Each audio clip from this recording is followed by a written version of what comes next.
और मित्रों, जय आदिवासी। हूँ आपनो मित्र डॉक्टर भाविन वसावा। आज આપણે ચર્ચા કરવી છે આદિવાસી સમાજના ખોટા પ્રમાણપત્રો બાબતે। આ ખોટા પ્રમાણપત્રનો મુદ્દો એ આદિવાસી સમાજ માટે ઘણો જ મહત્ત્વનો છે।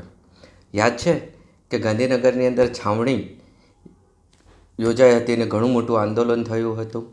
તો તે સમયે તે વખતના મુખ્યમંત્રી શ્રી વિજયભાઈ રૂપાણીજીની સરકારમાં અને તે વખતના આદિજાતિ મંત્રી શ્રી ગણપતભાઈ વસાવાએ બિલ રજૂ કર્યું વિધાનસભામાં। સર્વાનુમતે ચર્ચા પણ થઈ અને નિયમો બન્યા, કાયદા બન્યા। ત્યાર પછી કમિશનની રચના થઈ અને તપાસ ચાલુ થઈ કે તરત જ એવું કયું ગ્રહણ લાગી ગયું કે બધી તપાસ હોલવાઈ ગઈ। કોઈ અત્યારે એની કોઈ ચર્ચા નથી કરતું, વાત નથી કરતું।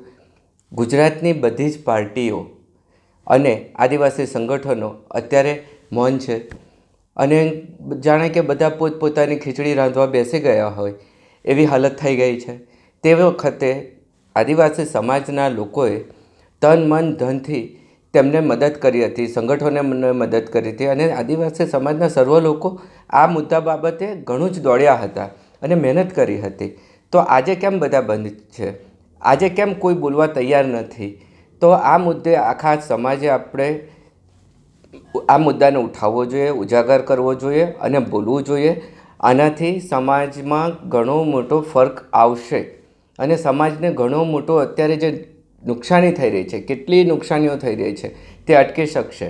એટલે આપણે બધા ભેગા થઈએ, સંગઠિત થઈએ અને આ મુદ્દાને ઉજાગર કરીએ। જય હિન્દ, જય ભારત, જય આદિવાસી।